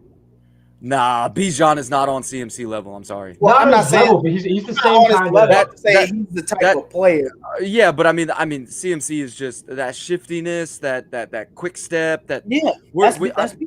But Bijan's also a brute. Like he'll go head on with you. He's not always gonna go around you. And CMC's that guy that if he'll make you miss. And that's what worries me is the missed tackles because our linebackers already suck at tackling and. Nick Cross didn't have his best game against Atlanta. Yeah. Let's be real. He did not have his best game against Atlanta and tackling Bijan or tackling Algier. So that's the only thing that really worries me is CMC. Anything outside of that, I'm not that concerned. I hear you, but like I said, I think but you don't want to hear me. Yeah, no, it's like that. It's like I think Bijan is so similar to CMC that is crazy. It kind of goes back to like the argument of like that people would make back a few years ago with JT and Derrick Henry. Like I've always thought JT could be on that same Derrick Henry level. The problem is Frank Wright would have him at 70 yards on 8 carries, and then he'd just stop running him the ball. Yeah. And so that's my thing that we had talked about last week with Bijan. It was the in between the tackle stuff. Get him out in space. Use him just like CMC. So if he had an offensive coordinator like a Kyle Shanahan to use Bijan, I think we'd see. We think of him more like it also doesn't help Bijan that he's like splitting reps with Algier. Like that dude got more. I'm pretty sure he got more carries than Bijan did last week. And to be fair, he took advantage of every single one. Yeah, Algier had a hell of a game. So yeah, he was pounding us. Yeah. So yeah, so I don't know. I can't sleep past CMC. I get your point on it. CMC is a proven talent. He's been doing this since his Carolina days. Like, please pull a hamstring just for 1 week, please. Like, yeah, it's tough to say. It's just like it's the same thing that people would tell us with the Derrick Henry and Jonathan Taylor of it all. It's like until they see it, they can't say he's on that level. And so I definitely get your point to it. I just meant like the type and what he could do. Yeah, it was no hate. Offensive coordinator just getting his way like a brick wall. Like they got no hate toward Bijan. Bijan is a hell of a player. Algier is a hell of a running back too. Like let's not sleep on that guy and what he was able to do last week. But and there's just certain people that I see on our schedule, and CMC is one of those that once I saw we were playing San Fran, I had him circled. And and Kyle Shanahan is not a coach to sleep on either. He can kick somebody's ass. So he's a very, very good coach, the crazy thing is too is San Fran. They'll play the ugly games for 4 quarters and they'll win them, and that's how they beat the Rams. Yep, we can't play an ugly game. That game has got to be clicky. Yeah. Hey, not for nothing. That's a primetime game too. That's Monday Night Football against them. So that'll be interesting. Love it. Our first primetime in a while. I think too, man. Like obviously 4 divisional games. You never know what to expect with divisional games. It's rivalries. Throw everything out the window. But make no mistake, the rest of the schedule, it's a tough schedule, man. Like the Chiefs are a good team, even though they're down right now. Seahawks, like you said, might be the best team in the league up there with us. 49ers, they will play you all 4 quarters. They're a tough out. Like this is why it was so crucial to get this win against Atlanta. We were talking about it a little bit before the show. Going into the bye 8-2 is so huge for us right now because there's 2 to 3 losses potentially in these next 7 games. So it could get a little up and down the rest of the year. That's why I had us finishing 4-3. Yeah, and I agree with that too. I have us right at that 12-5 mark. I think that's where we'll end up. But it could get a little tough, man. We there's no easy games from here on out. You know what I mean? So, but as long as we just do what we've shown, and as long as our offensive line is back up to par and JT is doing what he does, we'll be fine. But it's just there's no easy games from here on out. I mean, I don't think any of the games we played were necessarily easy. The Titans, we just made them look easy. Yeah, but that's like a fair point. Right? Those divisional games, like you're right. Like yeah, it's like I said before, like it's only a few plays that go from like think about like perfect example, right? Last week, Seattle plays Arizona, right? And Arizona has only lost like I think it was like 5 games by like a total of 8 points or something like that. Yeah, us too. Yeah, right against us too. They start that game with back-to-back fumbles from Jacoby Brissett and go down 14-0 in like a matter of 2 minutes. Yeah, like it's just and that's kind of how the Tennessee Titans game went for 28-0 in the second quarter. Like, yeah, so things can just change so quickly on you. So that's where I say like people like that's the thing that irks me about the internet of football. Like people like they look at such a small part of something and be like, oh, this team sucks, or oh, this happened, or when they're right there. And it's like it's so easy to say that somebody's bad or good because of whatever. And it's just I mean, just last week I started seeing NFL analysts start talking about Miami, and they're like, oh, are they turning it around? Are they turning it around? Like is Miami back? Like you can't say that Miami. You can't say like oh, Miami was trash when the Colts played them, and now you're saying, oh wait, maybe they beat Buffalo. They're amazing. Yeah, like come on, it's just so ridiculous. The NFL is a professional league. Everybody's getting paid millions. They're doing what they're doing. To me, week in, week out is hard. It just depends on every week. You got to prove it exactly. And yeah, I mean those divisional games, sure they kind of worry me a little bit. I have a more hate toward Houston than I do Jacksonville, but I just hate that fucking Duval game. Yeah, I hate playing in. I don't even hate the Jags. I just hate that stadium. Yeah, I just don't like Houston. Like I think the city of Houston is garbage. I think everything around it is trash. The people there aren't that great. I mean, I'd rather fucking play the Jags on the fucking moon while we have no oxygen mask to play them in that fucking stadium, dude. I'm with you. I hate Houston, man. Like I'm about to go home. I'm about to go back to Louisiana and visit my family. What's up, Kyle? Appreciate you. Drive to avoid the city of Houston. I hate everything about it. Like I hate it, dude. I'm sorry if you're from Houston watching this. I hate your city, dude. For 100%. I think that's the worst city in the state of Texas, and Texas is fucking massive. For it to be that big and just Houston being the worst fucking city is crazy. No way Florida's winning right now, bro. Because Dallas is nice. Downs, baby. Dallas is nice. The surrounding area is nice. El Paso is fucking nice. So like San Antonio is nice, and it's just then you got Houston. You're like, what the fuck is this god awful place? Too many freeways. And they have the Texans. They have the Texans who I hate. So yeah, I hate the Texans. Let's get to this one real quick, and then we got a couple more things to jump into real quick, and then so David's saying here there must be referees German exchange rate the way they spotted our balls. Dude. JT was inches away from a first down on the first drive. They spotted it 2 yards away. We didn't make the first down. I thought this was absolutely insane. I don't know how this didn't get more. Bro, that was bad. It was noticeable. I mean, like, this was crazy. I mean, 3-yard differences and shit. Like, it's crazy. Like, what is the point of the technology of the new thing that's supposed to be in the football? Yeah. To where now the dude can spot you nearly 2.5 yards away from where the ball was spotted. Great point, Dave. Like, I thought this could have really, like, it was horrible. I don't want to say change the game for us, bro, but like, this was nasty. This was egregious. Like, yeah. This was like the tush push where Jalen Hurts was versus the Giants, and the ball came out and they spotted him down when it should have been a fumble. Like I don't understand how the refs can just at one point it's take it to New York, and then at other points it's the ref got the call in the game. Blah, blah, New York wasn't awake yet. I mean, especially on a national televised, a standalone game. It's just bad for international the game. Man. Yeah, like it's bad for the game. And that it was was terrible. only for us. That was the shit that pissed me off. Like Atlanta Yeah. was getting the ball right where they were getting the Correct ball spots, at. yeah. We were not. They were cutting us down 2 It, yards. Like, at least 3 or 4 times that they yeah. spotted us like significantly short. I And can live with it like did impact us early because we yeah, went for it on 4th down after they spotted us short by like 2 yards and we didn't and get the first down. and that's where the problem is too. Like I think everyone is sympathetic to like human error. We understand it's not going to be inch perfect every single time. But that's why they But made when this you're technology. that 100%. There's too much technology to fuck it up. Like what are we doing here? You have every answer in the book and you're just not using it or using it wrong. I don't know. But to be so consistently wrong with us multiple times throughout the game, and then they get it right with Atlanta every time. I'm not mad that they got it right with Atlanta, but like that shows you know what you're doing. So why are you specifically, seemingly intentionally spotting us short 3 or 4 times through the game? Like we're blowing up the group chat too. Like, what the fuck is this, dude? Like it got to a point where it was just like egregious. Like, what are we talking about right now? It was worse than the Rams game. It was worse than the Rams game. I thought that one was absolutely nasty though. It was bad, dude. That was pretty damn crazy. Luckily, it didn't make us lose the game or anything. Yeah, it didn't cost us. But still, like it needs to be called out. It could have. That should have been something. I'm hoping that they put that into the league office because there's just no way. That just makes no sense.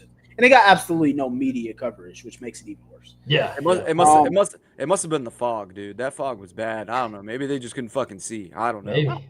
No, we just weren't the Chiefs or the Cowboys. So, yeah. Or the Bills. All right, so that was the last one there. Let's go ahead and jump into some panic or patience. Hold on. I wanna answer this real quick. Tressa said we won the. Hold on. She said we won the coin toss for overtime, but after the commercial, the Dirty Birds got the ball first. It was something to do with it was our home game. Yes, so it was technically a home game for us, home designation, which means that Atlanta was supposed to have the coin toss, and they let Zaire call it. And Zaire called it. So Zaire technically won the coin toss at first.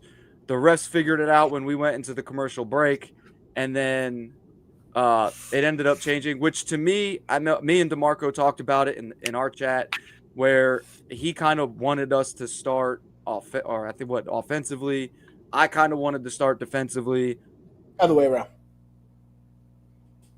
Other way around. Because I said I wanted the pressure on Penix. Yeah, and I kept saying because I hate how Shane is starting the games. Like you should defer to start the game. Yeah, and then overtime, let the defense take the ball so you know what you have to do on offense. I hated how Shane has been doing it backwards. Like normally I wouldn't care, but for some reason in that game I really wanted the pressure to be on Penix. But yeah, because he wasn't playing well, like we had talked about. The rest fucked that up too. They gave us the coin toss at first, and it wasn't supposed to go to us. So they were just all over the place. Also, Stephen A. Smith is trash. So we don't even need to talk about that guy in here. All right, he does everything. I literally only watch for entertainment. Nothing. Yeah, I hate that. I like when he argues. I like when he argues with people. Yeah, and it's kind of funny. And I'm not like I don't know how he's not canceled yet because he talks down to every single female he works with. Yeah, and I'm like, how is this man? He's kind of an asshole, dude. He's a dick to the females he works with, and I don't understand how. Like, fire this man already. No, there's very little serious content that you can actually watch on ESPN. Now, when he talks like basketball or something, I feel like he's kind of like I don't know. I don't know. That's his side of it. He knows more about basketball, but he's still wrong so much. Well, I don't know shit about basketball, so it don't sound that deep. But football, that's where a lot of people go wrong when they sit there. Like when you don't know a sport that's not your sport, you pretty much disagree with everything if it's something that you know. And then when it's not, it's kind of like, okay, I can kind of listen because it's entertaining. It sounds like he's making sense. Yeah. And so that's where he gets people, and that's why he's real popular. I will say I'm an underrated person in this. I think that one of the best national media analysts in the NFL, which he does all sports too, but most of the time he does focus on Colin Cowherd. I absolutely love that guy. I love The Herd. I love the show. I don't know why. I'll say this. I call him. It's not a terrible show, but his takes. Bullshit. Like his predictions are always horrible. If you're a betting man, his predictions you can are listen bad. to the show and just bet against everything he predicts. His predictions are bad, but he's I don't have a also problem with him. he's also a realist. Like there was a clip back when we had Andrew Luck that really caught my eye that he had, and it was why I liked him. He for one reason, he's a huge Colts fan. I don't know if you guys know that, but he will praise the Colts at any chance he gets. But there was a clip when people were talking about Andrew Luck was a turnover machine, and he went on like a 10-minute rant about how he would take Andrew Luck being a turnover machine, pushing the ball down the field, than having an Alex Smith at quarterback who's just throwing the ball 2 yards every. I think that had to be after that playoff game where we came back and beat them. Dude. Yeah, I don't know. I like some of his takes. I don't really follow his predictions or his rankings, but the days that he just talks ball, it's an interesting show. But my favorite is Greg.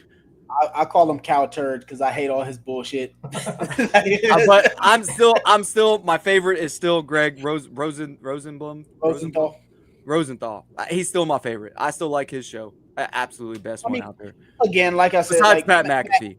Me and you talk about this all the time. It's subjective with those people. They say a lot of stuff. They give their takes. You either listen, you don't listen, but you don't take all your knowledge from them. They do what they do. They're entertaining. They get you to listen, whatever it is. Yeah. Yeah. But that's why I like their show, because they're not, you listen to, I don't even know what their show's called anymore, but Greg Rosenthal now, I think. But you listen to it used to be Around the NFL, and now they changed the name of it. But they don't talk like, they don't try and talk like they're the smartest people in the world. Yeah. They talk about the game, and they have fun. They have fun predictions. They have fun, analytics about the game, things like that. So it's like, it's not something that you want to watch and learn the game of football. It's like us. Yeah. They sound like fans. Yeah, they sound like fans to me. They don't try to be the smartest people in the world, and that's why I like that show so much. No one's ever going to bat 100 on their takes. Like we say it all the time. Not every take is a good take, and they own it too. They own it too, and I think that's why I like them, because they own it. They'll say something one week, and if they were wrong, they'll come. I didn't know what the hell I was talking about. Yeah. And the other people on that show will trash each other for their bad takes. Yeah. I love it. It's fun. It's fun. Yep. All right, panic or patience? Go ahead. Let's go. Panic or patience. Let's go. We already talked about this a little bit, but offensive line, man. We went the first 8 weeks, only giving up about 8 sacks. We've given up 12 over the last 2 weeks. Offensive tackles have struggled quite a bit. Matt Goncalves has struggled a couple times over a few games. Mm-hmm. And then we also have a little bit of the fumbles issues that are coming up. Daniel Jones has had as many interceptions in the last 2 games, 2 or 3 games than he had over the first 8 as well, man. So with this offensive line, are we having and all the turnovers and issues on offense? Are we having panic, or are we having patience, or are we panicking? I'm 50-50, and the reason I'm 50-50 is I'm panic on the offensive line when it comes to the pass game. When it comes to and some of the defensive lines we're about to face moving forward. Jacksonville's got a hell of a defensive line. Houston has a hell of a defensive line. Seattle's got a good defensive line. The Niners, they're a little banged up, but they're still okay. Kansas City, their defensive line isn't great, but it's not bad either. So yeah, I'm a little panicked when it comes to the pass rush, and us being able to pick up blitzes, especially when they become a little exotic and they bring those corners off the edge. We haven't been able to pick those up all season, ever since the preseason game when AR fucked his finger up. But when it comes to the run game, I'm patient. Yeah, that offensive line is still opening up holes like they're Moses, and I'm good with it. That's why I still believe that we need to establish the run first now. Early on in the season, we were establishing the pass, but I really think moving forward, we need to establish the run first, take that load off of that offensive line, make them respect the run early and not later when they're bringing pressure and we're doing all these exotic run plays to gain yards. So I'm kind of both, depending on throwing or running. Throwing, panic, running, patience. Yeah, that's totally fair. Dude, the only reason I'm not like a full panic right now with the O-line is because we're in the bye week and like they should have the time to fix this. That's the only reason. If we had a game tomorrow, I'd be saying panic, because it's been bad, dude. It has been night and day compared to what we saw the first 8 games compared to the last 2. So I'm a little panicked over it, just because it's way too many, right? It's 6 sacks in one game, 7 in the other, vice versa, whatever it was. Way too many freaking sacks.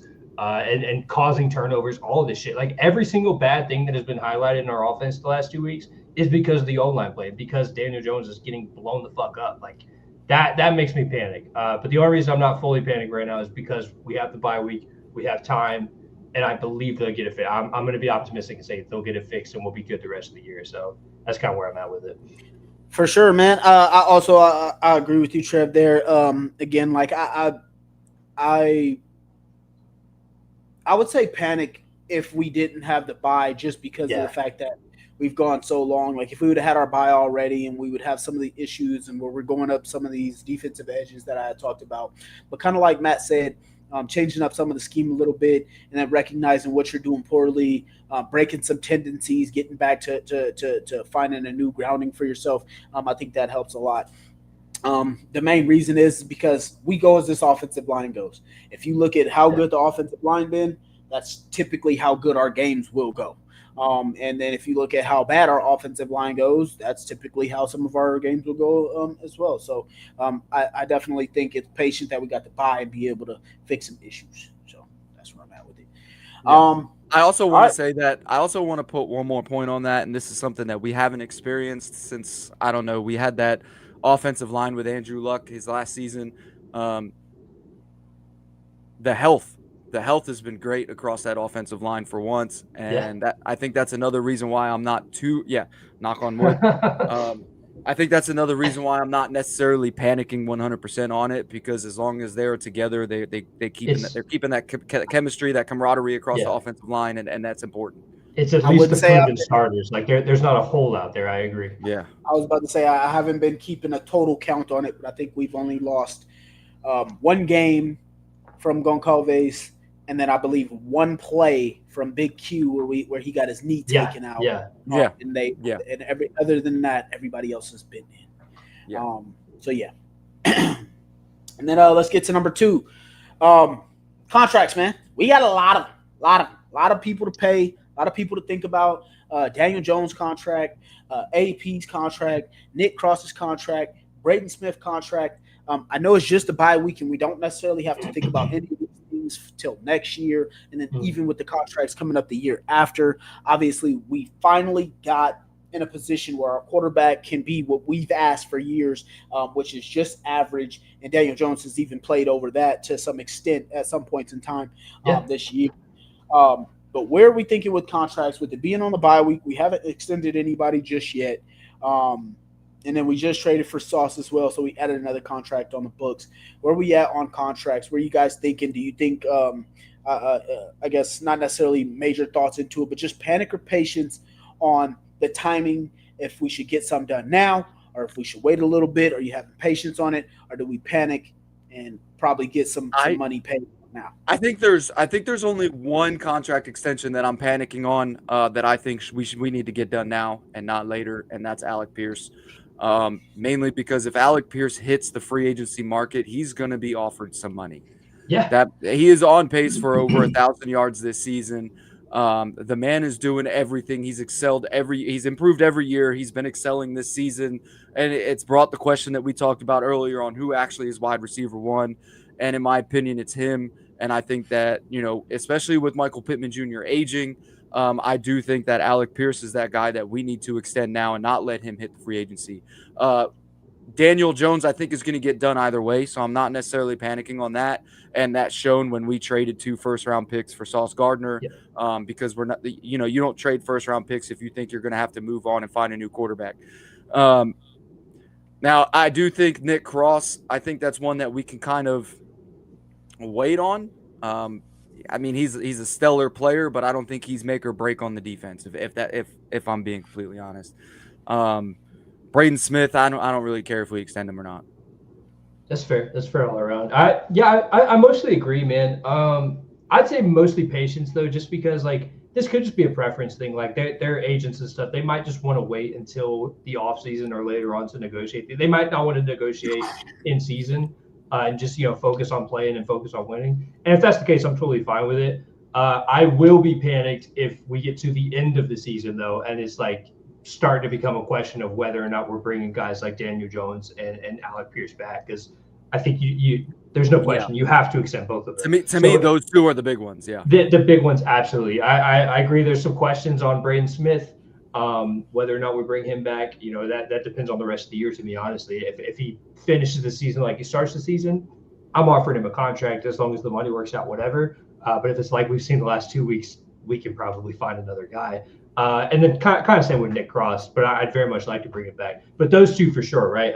Pierce and Jones, they have to get done. I would love to get a notification on my phone anytime over this next week that says Colts extend them. We're good to go.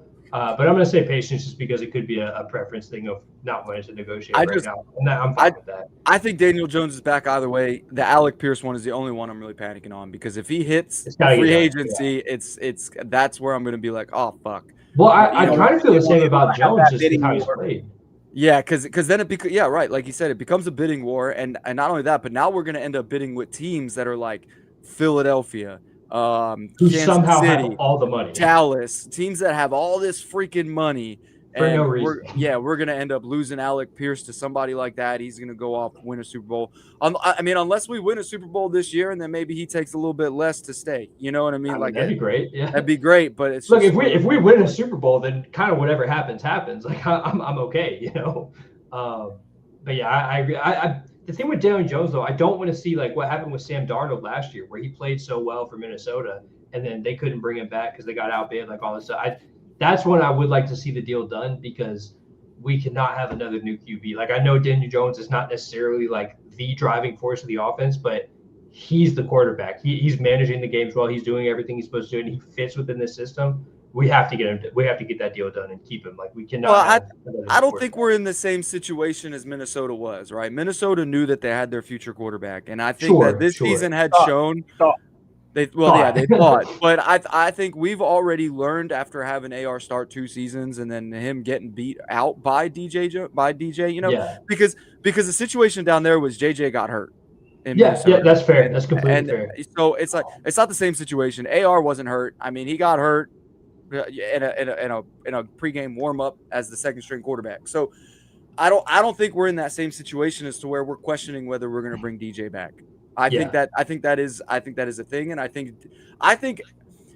DJ himself is focused more on the game or more on what's happening this season than he is trying to decide numbers or whatever. He's probably letting his agent work all that out, but I do think he's coming back. Ramirez, you're drinking too much, my guy. Just saying. He said Raiders guy. Drinking too much, my guy. I don't even see why the Raiders would even want to try that. Like, you guys have been passing up quarterback. You guys tried Gardner Minshew, Geno Smith, Aiden O'Connell. Like, why would you want to keep passing it? Like, I don't even understand that.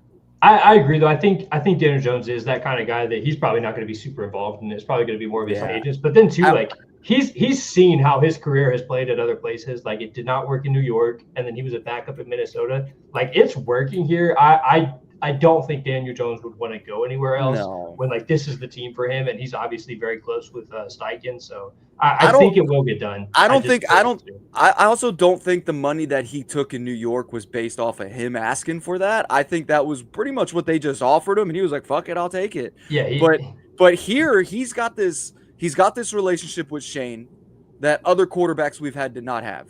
Yeah. He's got a relationship with Shane that he didn't have in New York or in Minnesota. He's got a relationship with the wide receivers that he had it in Minnesota. He had it in Minnesota. Did he? I don't know. But he wasn't playing. Yeah. But he wasn't.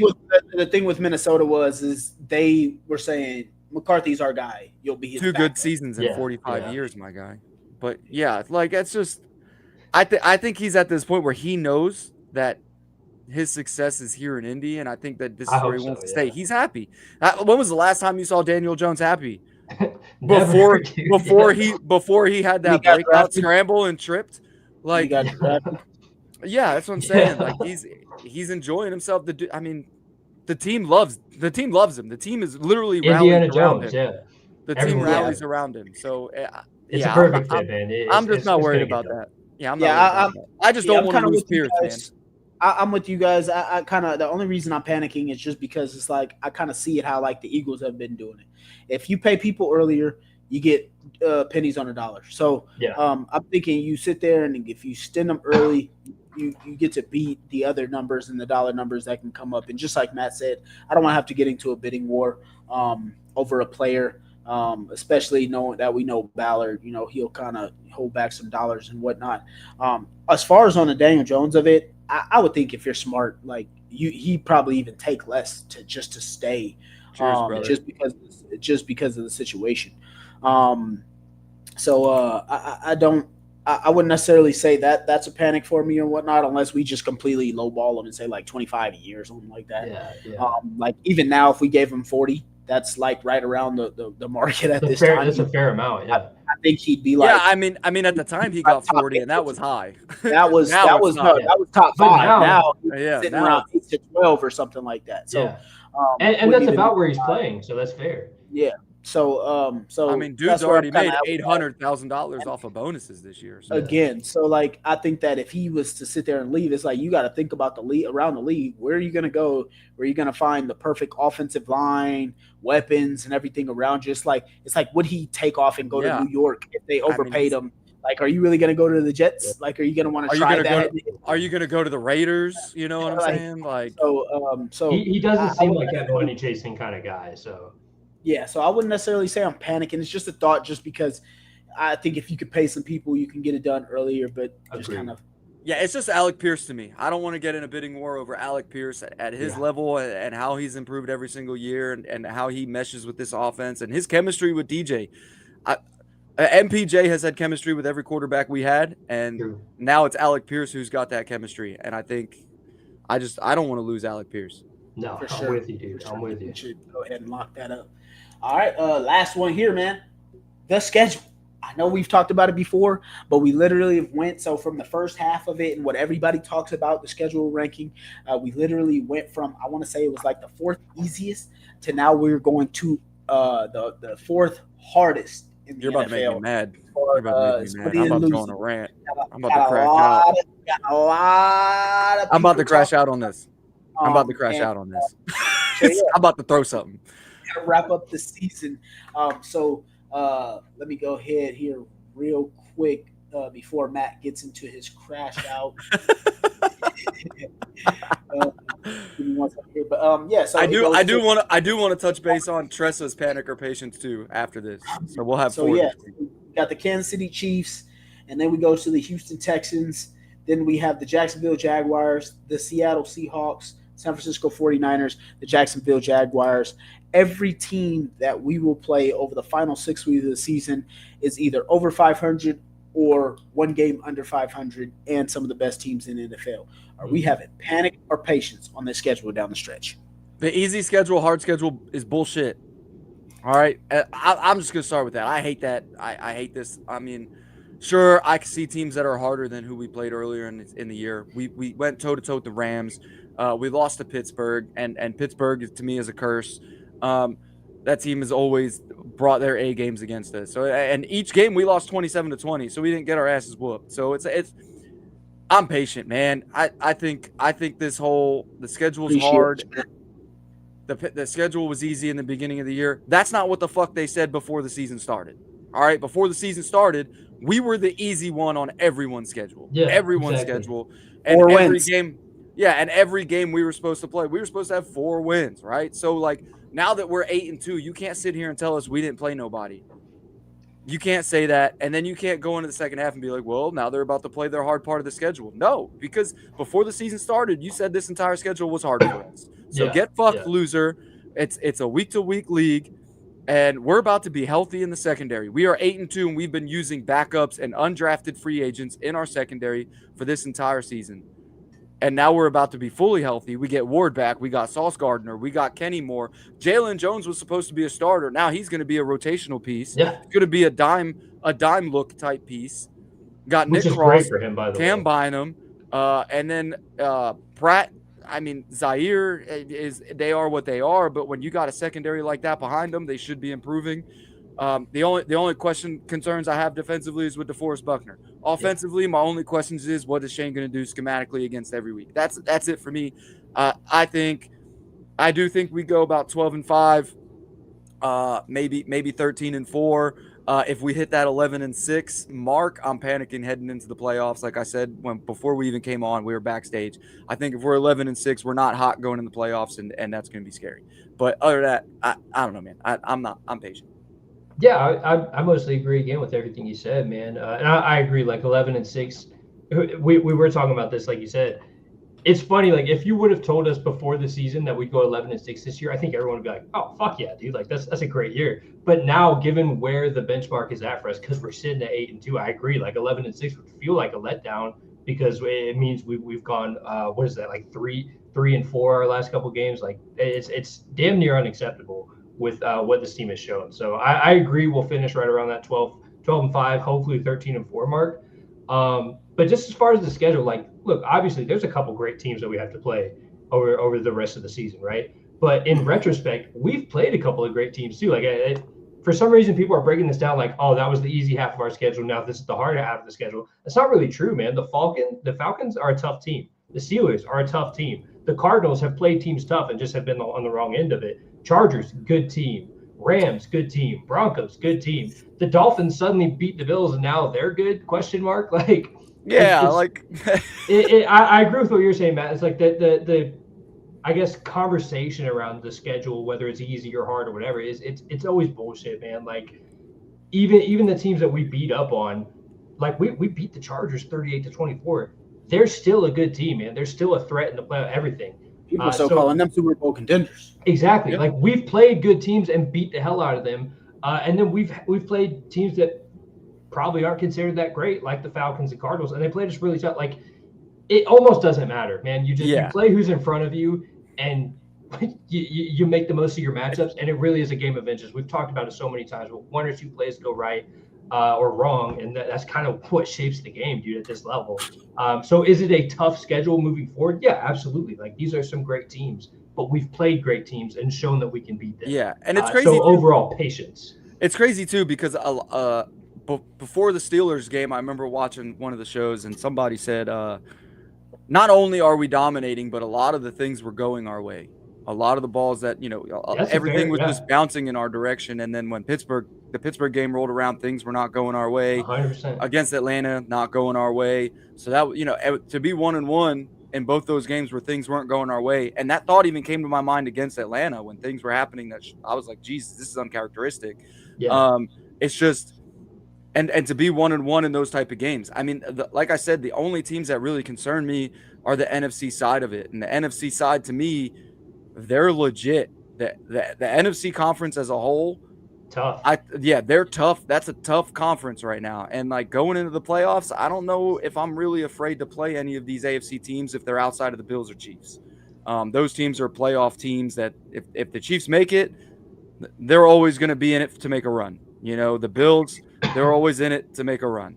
Anybody else, it's like, okay, I'm not really too concerned. We should be the favorites at least. Yeah, but then moving into like the Super Bowl, if we make it, I'd be afraid of whoever the fuck we're playing on the other side because that conference is just scary. But yeah, I don't know, man. It's crazy. As for me, man, the panic or patience of it, there's no panic. It's all patience for me over here.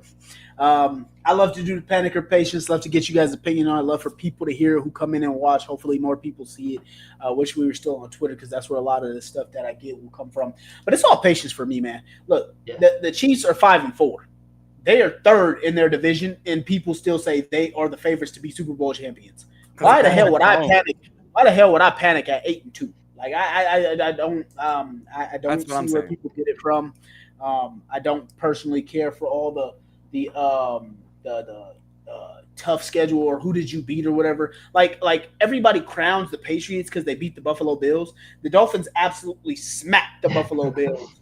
And everybody, like, you guys' opinions just waver and not just it's fans, week to week, even the people on TV. So personally, I think you can go out and Trev, and not to slight your reference, but you even said that we got great teams down the schedule. There isn't a great team down the schedule, in my opinion. Personally, just don't think there is outside of Seattle Seahawks, who I said I think is the best team in the league. So that's the only team that I really see down the stretch is great. So 100%. We can sit here and say this: the schedule is tough right now, But even still, like we talked about before, with people moving Sorry, the Devils are goalposts, in a shootout. My bad. I'm sorry. the Gators are too, man. The Gators are right here. No, we're literally in the overtime in a shootout right now. And You meant like the reference shootout? yeah, and they made one, and now we just made one, so we just tied it. And I'm like, oh. Yeah, we're down. We're down 3. Actual shootout. Yeah, Ole Miss scored, so we're down 3. So we're actually, yeah. So but yeah, yeah. So basically, what I was saying is people are going to continue to move the goalposts regardless of it. If we could literally beat every team down the schedule and finish 15-2, and people will sit there and say, "Oh, you haven't played anybody," and Seattle beat themselves because there was a PI call that wasn't real. So at the end of the day, it's all patience for me. I want to add to that too, because like we're sitting here talking about the schedule as we should be, and like great teams or not, every one of those teams has to play us. Like we are the tough part of their schedule right now. And when you talk about great teams, like we have to give ourselves some credit. We have a great team. So like even if whether you think Seattle's a great team or whoever on the schedule is good, great, whatever, we are a great team too. Like they're going to have to see us and play against us. So as much as this schedule is tough or is easy, whatever, we're the tough part of team schedules too now. So I think a lot of fans haven't looked at that side of things enough. Like they got to play us. You know, we don't have to go play that. They have to play us. We're top of the freaking conference, for God's sake. Absolutely. 100%. So I do want to talk about this one too. Tressa says, I kind of threw that in with the O-line, but we never got to it. Are we panicking over turnovers the last 2 games? And I'm not really panicking over turnovers because I think the majority of these turnovers were actually takeaways. How do you mean? What do I mean is like strip sacks, things like that. Yeah. Okay. Like forced turnovers, not like as opposed to like throwing it back. Like the ball just slipping out of his hand. Yeah, it's not stuff we just kind of gave away. Like these were things that were forced. And it does tie back into the offensive line where I think we weren't protecting correctly, or we weren't schematically doing things in our character. So I mean, I'm not really panicking over the turnovers because they were more forced than they were like, oh, we just kind of AR can't throw a fucking out route type situation. That we did to ourselves. Yeah, I agree, man. To answer your question, Tress, kind of the same answer I gave to the O-line, because that to me is what the turnovers center around is. As long as the O-line gets back to playing how we expect them to and how they were early on in the season, we also didn't see very many turnovers early in the season. So as long as the O-line gets back to doing what they do, we'll see the turnovers go back to normal, and it shouldn't be a concern. Yeah, so I'm gonna say I'm kind of 50-50 here, just because I almost want to say yes, but like I said before, I think the Steelers games was an outlier. I think it's just 5 turnovers, everything went wrong, 6 turnovers in a game, a +5 margin for another team. That rarely ever happens. But the Steelers, their defense haven't been good when they haven't created 5+ turnovers, which they did versus us and the Patriots, and they're the only team to beat both the Colts and the Patriots this year. Yeah. So like I showed like that part of it. But then there's the portion of me that starts to think like we talked about before, being on the bye week. There's been a couple plays where Daniel Jones has started to duck his head a little bit and turn backwards with one hand on the football. And we've seen 2 turnovers like that that I do not like. So JT also had a fumble, and I would be really panicking if the ball did not just bounce our way and we end up recovering that fumble. So if it was more like the ball just isn't going to bounce our way, some teams have really bad luck and it just never stops happening. So the ball has been bouncing our way. Hopefully that continues. And then, like we said, we're on a bye week, so luckily we get the chance to make sure we fix everything to make this stretch run. So that's why I'm at about 50-50. But I do want to see these turnovers come back down. Yeah. Yeah, like it's a problem for sure, but I wouldn't say necessarily like a red flag panic over it problem quite yet. Like it's not going to disrupt the season as long as they get it fixed in this bye week. If we see it leaking into the next couple weeks, then it's a problem, I think. We'll know for sure. We'll know for sure after we play the Chiefs. I do think like we do have to bring the turnovers down, because if we go into these games that we're about to play, I'm not saying they're harder games, but playing some of these teams like Seattle or Kansas City or the Niners, they'll take advantage. Jacksonville was looking pretty stellar early on in the season when they were forcing these turnovers. Since they stopped forcing turnovers as much, they haven't been playing as well. Back down to earth, yeah. Yeah, so I mean, as long as we're not turning the ball over against those games, then we should be good. Devils won, by the way, in a shootout, so there we go. DJ just threw a goddamn pick, man. And then Tressa here says not AR DJ. That's not what I meant. I know what I was saying was in prior seasons where AR was throwing stupid throws, making bad decisions, and turning the ball over. I don't think DJ was necessarily making bad decisions. I know he threw an interception last week. I think it was just one. Yeah. It was just the one, and I remember going into the group chat and saying, I'm not mad at that. It was like 3rd and long. And I don't remember what it was now, yeah. And it was at the end of the half, and I think it was kind of it was like an arm punt damn near. Yeah, it was a punt. So it was just one of those like, throw it shows up in the box score, but it's like, all right, it doesn't really. I don't care. It didn't affect the game. They didn't get any points out of it, so I was good with it. So yeah, he's really like throughout the whole season, man. I feel like there's only been 2 or 3 times where he's thrown a pick, and I go, that one wasn't so good. There's been a couple that have happened off of pressure or like the batted balls against Pittsburgh, shit like that, where I'm like, I'm not even really mad at Jones, but throughout the whole season, he's had, I don't know, maybe 2 or 3 throws where I'm just like, that one was on it. Like that was a bad one. So it speaks to his consistency. For sure. I don't see why people go totally crazy over it because it's football. People are going to make plays. So, again, like I said, I think he's been playing very well. A lot of people kept saying, "Oh yeah, I don't know if Daniel Jones is he reverting back or blah blah blah." It's like, they waited this long. Turnovers happen, bro. You've been waiting 10 weeks to be able to say this. To take your little victory lap. Yeah, it was pathetic. And not even like, yeah, sure, he turned the ball over a few times, which was forced fumbles, an interception, sure, whatever. But when it came down to clutch moments, that's the Daniel Jones that people don't see. Like 3rd and 20 something after a sack, and the man runs the ball for 19 fucking yards, and then on 4th down throws the ball to Tyler Warren, and Tyler Warren gets the 1st down. Like, don't play with me with this crap. He's come in clutch. And then the corner route to Tyler Warren to ice the game. Yeah, you can't even, dude. That was a beautiful throw, beautiful catch, and in the film he looked open, but if you really look at, dude had 4 guys within 5 yards of him. Yeah, the word for it is clutch. That was a fucking dime of a throw, and like you can't. I don't care if he turns the ball over, and then comes out toward the end of the game and is bleeding. I mean, sure, it looked like lipstick, but. The dude, like, that was only on a couple of the screenshots people took, but if you really look, that dude was bloody. Like, it was all in his back. He like bit his tongue or something. He was battling for 4 quarters. I love 4 quarters, man, and he came in clutch, and you can't even take that away from him. I feel like just as a fan base and like national media, everything, we did not talk enough about his performance to get the game to overtime. Like JT took over overtime, deserves all the accolades, MVP, everything. I'm with that. But that drive, to go to overtime in the 4th, that was converting that 3rd down, that throw to Tyler Warren on the 4th down, like my heart was beating out of my fucking chest, and Daniel Jones was cold as ice. He got sacked, and I was like, oh, we cooked, and then he rushes for 19 yards. I was like, all right, I'm done. I'm done counting him. And it's crazy. It's crazy because drives like that, like I'm an LSU guy. I love Joe Burrow, but like drives like that, if it was Joe Burrow, that's all over social media. Patrick Mahomes, that's all. But Daniel Jones is like, No, all they did was say Jonathan Taylor. Yeah. Which deserves the credit, but come on. Not even just that. All they did was take a screenshot and make fun of him for his fucking lip bleeding. Like, like he wasn't just. You forgot what that man did on that drive to get us in field goal range, and not to mention we didn't even know what field goal range was because Badgley missed one from 53. So it was like, what the hell was field goal range at that point? And we got down the field and then went for it on 4th down because Shane put his fucking nutsacks in a wheelbarrow, and it was just. Dude, we're gonna get this. You can't stop us. You can't stop. You can't stop. You can't stop my quarterback. And by the way, that might have been Tyler Warren's best game. He had 99 yards on the day, but like just that drive and just the clutchness of it, like Tyler Warren.